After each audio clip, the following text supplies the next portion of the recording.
नमस्कार साथियों, मैं हूं आपका होस्ट कुलदीप सिंह पुनिया। साथियों, जैसा कि आपको मालूम है, पहले भी हम बहुत से लोगों का राजनीतिक सफरनामा आपको बता चुके हैं। सबसे पहले हमने जयप्रकाश जेपी का राजनीतिक सफरनामा आपको बताया और उसमें हमने बताया कि जयप्रकाश जेपी का जो कार्यकाल है वो कब शुरू हुआ और कब वो उन्होंने जीत हार दर्ज की। उसके बाद हमने कुमारी शैलजा का पूरा जीवन परिचय आपको बताया। उसके बाद हमने धर्मवीर सिंह तालू का पूरा जीवन परिचय आपको बताया। आज भी हम बात करना चाह रहे हैं, आज हम जिस नेता की बात करने जा रहे हैं वह नेता हरियाणा की राजनीति में बहुत बड़ा वजूद रखता है। कौन? दीपेंद्र सिंह हुड्डा। दीपेंद्र सिंह हुड्डा की बात करें, अभी के हाल फिलहाल के वह नवनिर्वाचित सांसद हैं रोहतक लोकसभा के। रोहतक लोकसभा से रिकॉर्ड मतों से इन्होंने जीत दर्ज की है। अगर हम बात करें इनके परिवार की, इनके परिवार की राजनीति कहाँ से शुरू होती है, कौन से सन में शुरू होती है, वह सारी चीजें हमें बताएंगे इंद्रपाल साहर जी, जो बहुत बड़े पत्रकार और राजनीतिक विश्लेषक हैं। राम राम इंद्रपाल। राम राम कुलदीप भाई, स्वागत है हमारे चैनल पर। धन्यवाद। तो हुड्डा परिवार हरियाणा की राजनीति में बहुत बड़ा स्थान रखता है। तो हुड्डा परिवार का जो राजनीतिक सफर है वो कहां से शुरू होता है इंद्रपाल जी? कुलदीप भाई, जैसा कि आपने बताया कि दीपेंद्र सिंह हुड्डा ने बहुत बड़ी जीत रोहतक से 2024 के लोकसभा चुनाव में प्राप्त करी है जी। तो इस परिवार की जो राजनीतिक शुरुआत है वो आज से लगभग 101 साल पहले शुरू हो गई थी। यानी कि 100 साल पहले आज से 101 साल पहले कूद पड़े थे। हाँ जी। तो जो इनके परदादा थे चौधरी दीपेंद्र सिंह हुड्डा के परदादा चौधरी मातूराम हुड्डा जी, पहली बार इस मातूराम हुड्डा ने राजनीतिक शुरुआत करी थी 1923 में जी। उस समय पंजाब विधान परिषद के चुनाव होते थे आजादी से पहले के जी। पंजाब विधान परिषद के पहले जो चुनाव थे वो 1920-21 में हुए थे जी। और जो दूसरे चुनाव थे वो 1923 में हुए थे जी। और 1923 के विधान परिषद चुनाव में मातूराम हुड्डा ने चुनाव लड़ा था। हालांकि वो चुनाव हार गए थे, लेकिन एक प्रकार से राजनीतिक पारी की शुरुआत हुड्डा परिवार की उन्होंने 1923 में कर दी थी। इंद्रपाल जी, उस वक्त तो भारत गुलाम था, तो ये अंग्रेजों के अधीन हुए थे।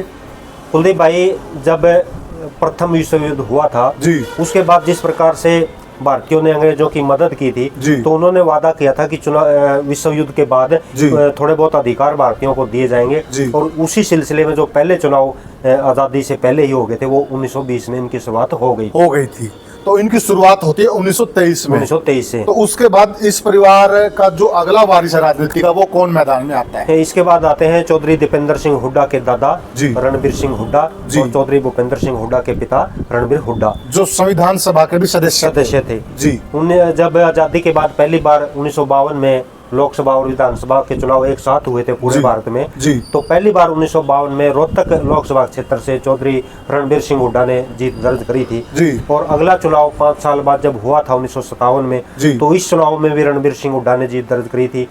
और इसके बाद 1962 का जो चुनाव आया जी। उसमें रणबीर सिंह हुड्डा ने लोकसभा की बजाय विधानसभा की तरफ कदम बढ़ा दिए थे और 1962 का जो चुनाव था वो रणबीर सिंह हुड्डा ने जो कलानौर विधानसभा क्षेत्र उस वक्त ये सारा क्षेत्र कलानौर में आता था। नहीं, कलानौर एक विधानसभा क्षेत्र था रोहतक में। कलानौर विधानसभा क्षेत्र से 1962 में उन्होंने जीत दर्ज की थी। जी जी, मैं ये पूछना चाह रहा हूँ, जो किलोई इनका गांव पड़ता है, जो इनका सांगी किलोई क्षेत्र पड़ता है, तो ये उस वक्त कलानौर में आता था। जी जी जी। तो वहां से इनकी विधानसभा चुनाव की शुरुआत होती है। विधानसभा की शुरुआत होती है 1962 से जी। लोकसभा की शुरुआत होती है 1952 से। जी जी। तो उसके बाद फिर ये सुनने में आया कि एक बार इनको हरा दिया गया था। तो ये किससे हारे थे? ये 1967 में हारे थे, रोहतक लोकसभा सीट से आ गए थे दोबारा विधानसभा के बाद जी। और इन्होंने जो इनके जो नाम राशि हैं रणबीर सिंह जी, वो सरोहा गोत्र के थे। अच्छा। तो इन्होंने रणबीर सिंह हुड्डा को हराया था।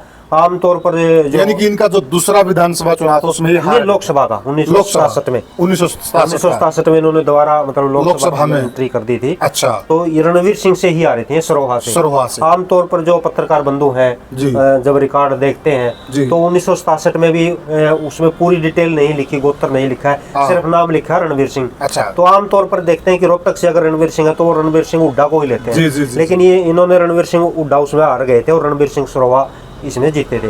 जब 1967 का लोकसभा का चुनाव हार गए थे तो उसके बाद फिर मध्यवर्ती चुनाव हुए थे हरियाणा में विधानसभा के। तो फिर एक बार फिर ये चले गए थे विधानसभा में। अच्छा। और इस बार उन्होंने जो चुनाव लड़ा था वो किलोई से लड़ा था 1968 में और विधानसभा का चुनाव 1968 में किलोई से रणबीर सिंह हुड्डा जीत गए थे। 1972 में फिर इनकी एंट्री होती है राज्यसभा में। 1972 में फिर ये राज्यसभा में चले गए थे। अच्छा। और 1977 में एक बार फिर उन्होंने किलोई से विधानसभा का चुनाव लड़ा, लेकिन प्रत्येक हरियाणवी जानता है कि जो 1977 का चुनाव था एक प्रकार से चौधरी देवलाल की लहर थी, उसमें जनता दल की लहर थी और उसमें भी रणवीर सिंह हुड्डा 1977 में किलोई विधानसभा क्षेत्र से चुनाव हार गए थे और शायद इसके बाद इन्होंने चुनाव भी नहीं लड़ा जी।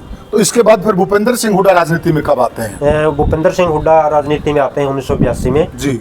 किलोई विधानसभा क्षेत्र से इन्होंने चुनाव लड़ा था जी। और भूपेंद्र सिंह हुड्डा भी जो पहला चुनाव है किलोई से वो हार जाते हैं। अच्छा। इसके बाद फिर 1987 का चुनाव आता है। 1987 में एक बार फिर चौधरी देवलाल की लहर थी और इस लहर में भी चौधरी भूपेंद्र सिंह हुड्डा जो दूसरा चुनाव है किलोई से विधानसभा का वो भी हार जाते हैं। चौधरी भूपेंद्र सिंह हुड्डा की पहली जीत होती है रोहतक लोकसभा क्षेत्र से 1991 में। तो पहली जो जीत इनकी 1991 में होती है तो उसके पीछे क्या राज था? देखिए कुलदीप भाई, दो चुनाव भूपेंद्र सिंह हुड्डा हार गए थे 1982 का और 87 का जी। 1989 में चौधरी देवलाल ने जब वो उप प्रधानमंत्री बने थे जी 3 लोकसभा के चुनाव एक साथ 1989 में लड़े थे। अच्छा। पंजाब से फिरोजपुर जिरका से जी, राजस्थान में सीकर से जी और हरियाणा में रोहतक से। अच्छा। वो फिरोजपुर जिरका का जो पंजाब का चुनाव था वो हार गए थे जी। सीकर से और रोहतक से उन्होंने जीत दर्ज की थी जी। जैसा कि कानून में लिखा है कोई भी नेता एक लोकसभा या एक विधानसभा का प्रतिनिधित्व कर सकता है जी। तो चौधरी देवलाल ने रोहतक की बजाय सीकर सीट रखी थी और रोहतक से त्याग पत्र दे दिया था। इसके बाद जब 1991 के लोकसभा चुनाव हुए तो भूपेंद्र सिंह हुड्डा ने चौधरी देवलाल को वहां से हरा दिया था और जो रोहतक लोकसभा क्षेत्र के मतदाता थे उनको इस बात की टीस थी कि जब वो प्रधानमंत्री बने देवलाल उन्होंने हरियाणा की रोहतक की सीट नहीं रखी, सीकर की राजस्थान की उन्होंने सीट रखी और शायद इसी कारण से जो रोहतक लोकसभा क्षेत्र का मतदाता था 1991 में देवलाल को हराया और भूपेंद्र सिंह हुड्डा को उन्होंने इसमें जीत दर्ज करवाई। यानी कि उस वक्त वहां का मतदाता ये चाहता था कि जो देवलाल रोहतक की लोकसभा सीट रखे। इस बात से उनकी नाराजगी थी। इसके बाद कुलदीप भाई 1996 और 1998 ये दो लोकसभा चुनाव भी हुए, ये भी भूपेंद्र सिंह हुड्डा ने लगातार जीते और इन तीनों चुनाव में भूपेंद्र सिंह हुड्डा ने चौधरी देवलाल को हराया। इस प्रकार कह सकते हैं कि इन 3 चुनाव में भूपेंद्र सिंह हुड्डा ने जीत की हैट्रिक लगाई और चौधरी देवलाल की जीत की हार की हैट्रिक लगी। तो चौधरी देवलाल लगातार 3 चुनाव हारे इनके मुकाबले में जी।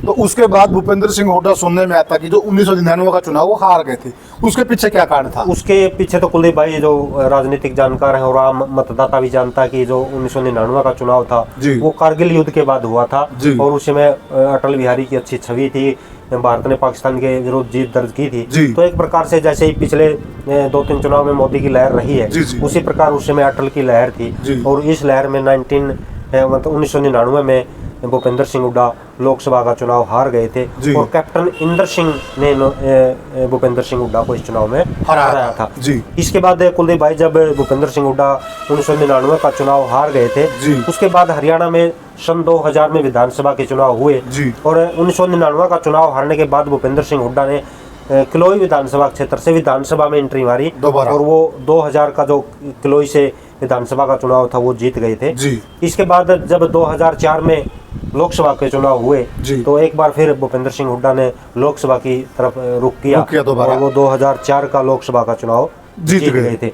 इसके बाद 2005 में जब विधानसभा के चुनाव हुए हरियाणा में और बहुत बड़ी जीत कांग्रेस पार्टी ने हरियाणा में जीत दर्ज की और ये जो चुनाव था कांग्रेस ने चौधरी भजनलाल के नेतृत्व में लड़ा था। चौधरी भजनलाल उस टाइम प्रदेश अध्यक्ष थे कांग्रेस के और आम धारणा थी चुनाव से पहले कि मुख्यमंत्री चौधरी भजनलाल होंगे, लेकिन रिजल्ट के बाद जो बहुत बड़ी जीत कांग्रेस ने जीत दर्ज की उसके बाद आश्चर्यजनक रूप से जो कांग्रेस का हाईकमान है उसने चौधरी भजनलाल के स्थान पर चौधरी भूपेंद्र सिंह हुड्डा को हरियाणा का मुख्यमंत्री बना दिया। क्योंकि उस वक्त देखा जाए तो भूपेंद्र सिंह हुड्डा ने उस नेता को हराया था जिसको पूरे भारत में माना जाता था, देवलाल को, तो उसको हराकर कहीं बहुत बड़े नेता बन चुके थे भूपेंद्र सिंह हुड्डा, ये भी हम कह सकते हैं। कुलदीप भाई ये भी कारण है, लेकिन उस समय जो चौधरी भजनलाल के प्रतिद्वंदी थे हरियाणा में, उनका भी एक मेन रोल था भजनलाल को बैकफुट पे भेजने के लिए। मुख्यमंत्री चाहे कोई बनता था, उनका उद्देश्य ये नहीं था, भजनलाल को उनको बाहर करने का उनका उद्देश्य था। और उसमें जो लॉटरी लगी वो लगी थी भूपेंद्र सिंह हुड्डा की। इसके बाद जब भूपेंद्र सिंह हुड्डा प्रदेश के मुख्यमंत्री बन गए तो उपचुनाव हुआ, और इस उपचुनाव में किलोई से भूपेंद्र सिंह हुड्डा ने 2005 में जीत दर्ज की। और इसके बाद भूपेंद्र सिंह हुड्डा लगातार मतलब विधानसभा में ही चलते आ रहे हैं।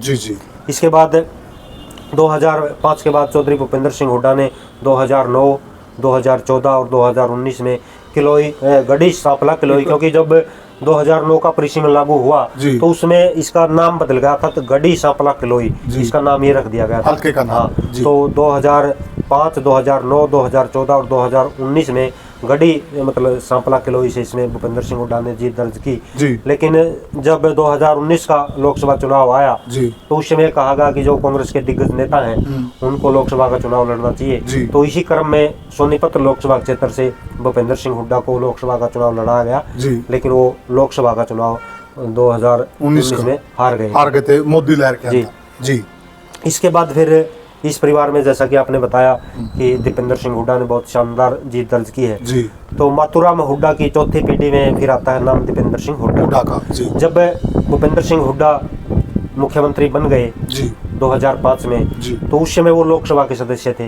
तो मुख्यमंत्री बनने के बाद भूपेंद्र सिंह हुड्डा ने लोकसभा क्षेत्र से त्यागपत्र दे दिया, और लोकसभा रोहतक में जो उपचुनाव हुआ उसमें फिर दीपेंद्र सिंह हुड्डा की एंट्री होती है, और बहुत शानदार जीत दर्ज दीपेंद्र हुड्डा ने इसमें की थी। इसके बाद लगातार 2 चुनाव दीपेंद्र हुड्डा 2009 और 14 का रोहतक लोकसभा क्षेत्र से जीतते हैं, लेकिन 2019 में मामूली अंतर से वो मोदी लहर में लोकसभा का चुनाव हार जाते हैं। लेकिन इसके बाद उनका जो राजनीतिक सफर है वो चलता रहता है, और कांग्रेस पार्टी ने अप्रैल 2020 में दीपेंद्र सिंह हुड्डा को राज्यसभा में भेज दिया था। और अब जब 2024 के चुनाव आए तो जिस प्रकार से शानदार जीत दर्ज की उन्होंने, तो एक प्रकार से हुड्डा परिवार की जो जीत का सिलसिला है वो जारी है। तो साथियों, ये हमने चर्चा की हरियाणा के बहुत बड़े राजनीतिक परिवार हुड्डा परिवार के बारे में। यह चर्चा आपको कैसी लगी हमें कमेंट सेक्शन में बताइएगा। वीडियो को ज़्यादा से ज़्यादा शेयर कीजिएगा और चैनल को सब्सक्राइब कीजिएगा। अगली कड़ी में फिर हम लेके हाजिर होंगे किसी राजनीतिक नेता का पूरा राजनीतिक सफर। जय हिंद साथ।